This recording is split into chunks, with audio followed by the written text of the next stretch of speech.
Police fired stun grenades and rubber bullets to try and disperse protesting undertakers in Pretoria earlier today.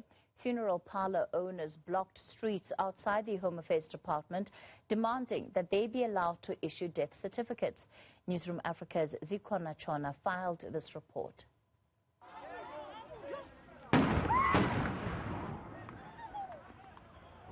Violent scenes played out in the streets of Pretoria on Tuesday. This as funeral parlours kept their promise to shut down the head office of the Home Affairs Department. Police used rubber bullets as well as stun grenades to disperse crowds. This is after they blocked off a main intersection near the Home Affairs building. Protesters retaliated by throwing stones at the police. Tensions between the two groups rose once two of the protesters were arrested.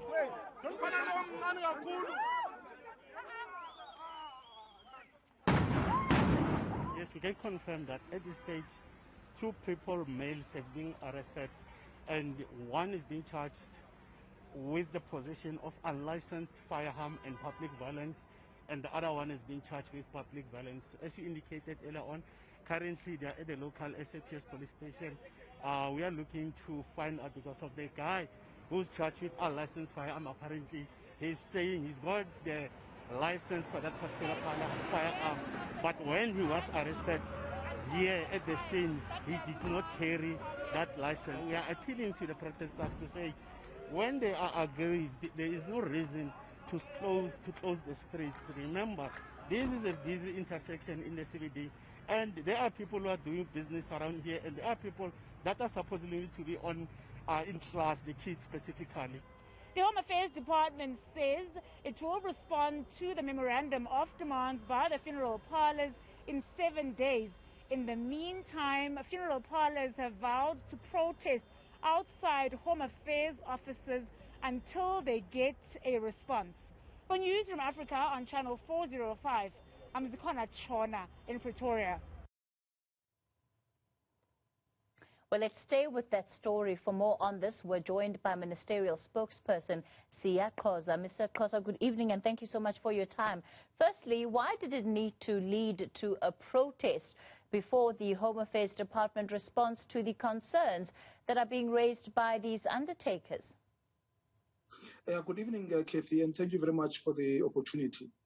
The first point I would like to make is that the Department of Home Affairs does have regular and normal communication with the leadership of Unification Task Team of the undertakers. And we do communicate with them regularly. The last communication, or rather the second last communication we had with them was on Saturday. And what we were communicating to them was that we have, after consulting the Department of Health and local municipalities through the South African Local Government Association, we have granted a temporary reprieve, which allows these undertakers to be able to register deaths at Home Affairs offices.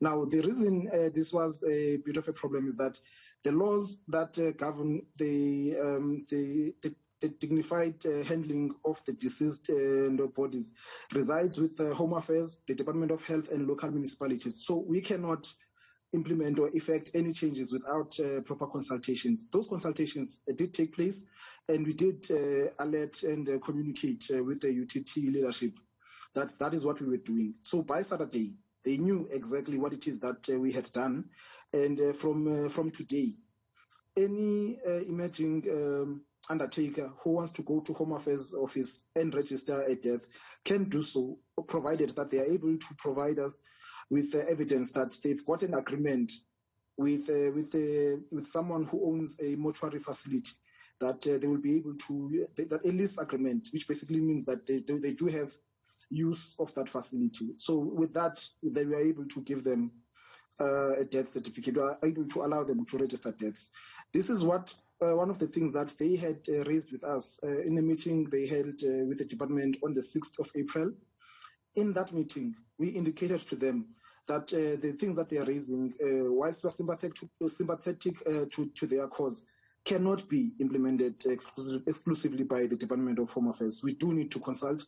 We have consulted and we have implemented that amendment in law by allowing them to be able to register. Of course, Mr. Kosa, if that was the case, if in fact the meetings that you've been holding with them had been seamless and there was common understanding, they wouldn't be in the streets today. They wouldn't have been protesting to your office.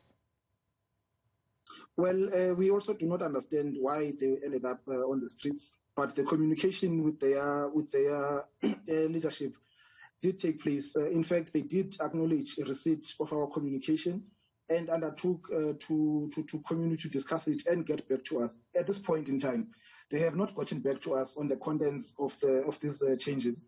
What they have done is to send us a new memo with the similar concerns that have been raised, and we have made it clear to them that we cannot effect any changes without consultation. And the Department of Health, Home Affairs, and SALGA, we've given ourselves 12 months to come up to look at their concerns in a more holistic way and come up with a solution. But in the meantime, we have allowed them to be able to register deaths as they had demanded from us in the meeting. So for how long had that period been interrupted, where those who didn't have these certificates of compliance were not able to register these deaths?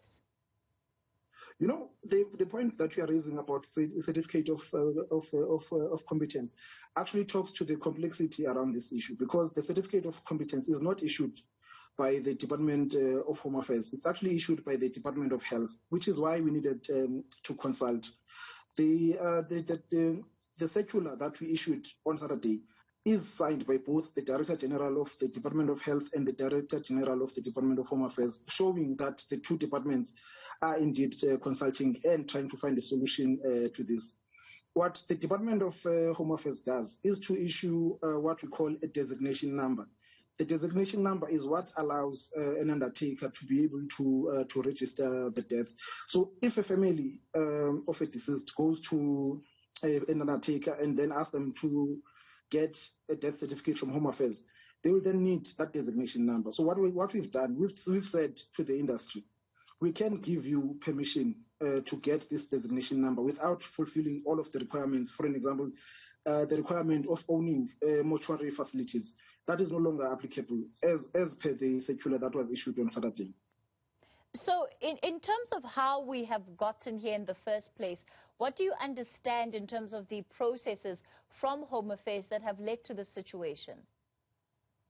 Well, from a government point of view, because on this matter, there has been consultation with the Department of Health and local municipalities through SALGA. We have looked at the issues that have been raised by the Unification Task Team. We have sought to find a solution. We have determined that it's going to take us at least 12 months to come up with a lasting solution. In the meantime, we have allowed them, as they had requested us to do, we have allowed them permission to be able to register deaths. So what they had asked for, what they asked for. Sorry. Okay, no, let me. Given the impact of this work, do you know if it has resulted in delays where the registration of deaths is concerned?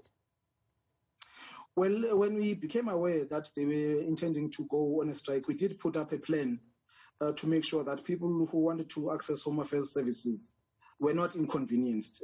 Part of that plan includes us getting a court interdict. We have a court interdict which prohibits them from intimidating our staff or from intimidating anyone who wants to access Home Affairs services. They are also prohibited from damaging our property. So that going forward, that is what we're going to be using to make sure that services are not interrupted in our offices. Having said that, the normal and regular channels of communication between UTT, which they are fully aware of, remain open. Sia Koza, let's leave it there for tonight, is with the Department of Home Affairs.